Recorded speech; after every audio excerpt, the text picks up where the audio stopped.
महाभारत में मद्र नरेश शल्य सहदेव और नकुल के मामा थे, यानी उनकी माता माद्री के सगे भाई थे।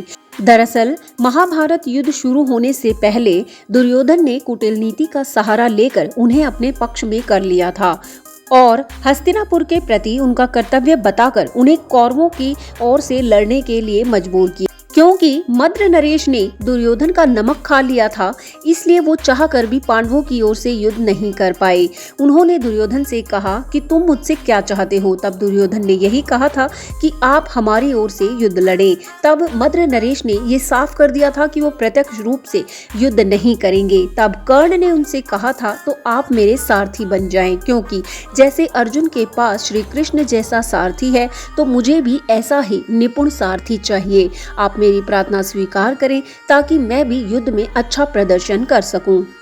आगे कर्ण कहता है कि मैं परशुराम शिष्य हूँ, ये आप अच्छे से जानते हैं। मुझे इस युद्ध में उनकी लाज रखनी है।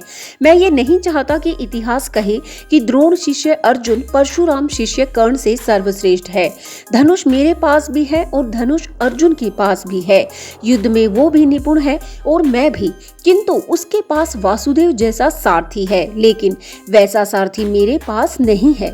तब मद्र नरेश कहते हैं, ठीक है कर्ण, मैं तुम्हारा सारथी बनने को तैयार हूँ, क्योंकि अकेले तुम ही ऐसे योद्धा हो जो रणभूमि में अपने शत्रु के घर वालों के हाथ में अपने रथ के घोड़े की लगाम देने का साहस रखते हो।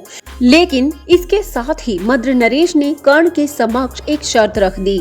तब कर्ण इसे सुनकर बहुत ही आश्चर्यचकित हो गए। दरअसल मद्र नरेश पांडवों के सगे मामा थे, तो वो नहीं चाहते थे कि वो किसी भी तरीके से पांडवों के साथ विश्वासघात करें। तब वो ये भी नहीं चाहते थे कि वो दुर्योधन का नमक खाकर उसके प्रति वफादारी ना निभाए।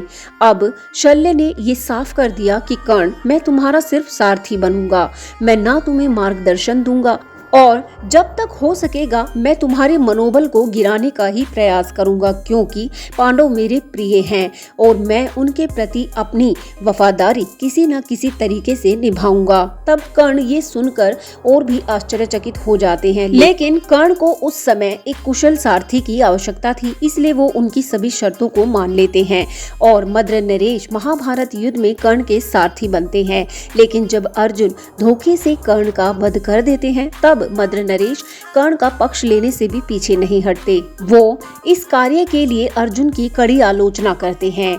आपका इस प्रसंग के बारे में क्या कहना है? क्या मद्र नरेश को कर्ण का सारथी बनना चाहिए था? क्या मद्र नरेश को कर्ण का मनोबल गिराने का प्रयत्न करना चाहिए था?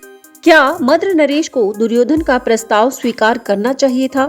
आपके इसके बारे में क्या राय है? कमेंट बॉक्स में जरूर बताएं और ऐसे ही ज्ञानवर्धक वीडियोस के लिए चैनल से जरूर जुड़ें।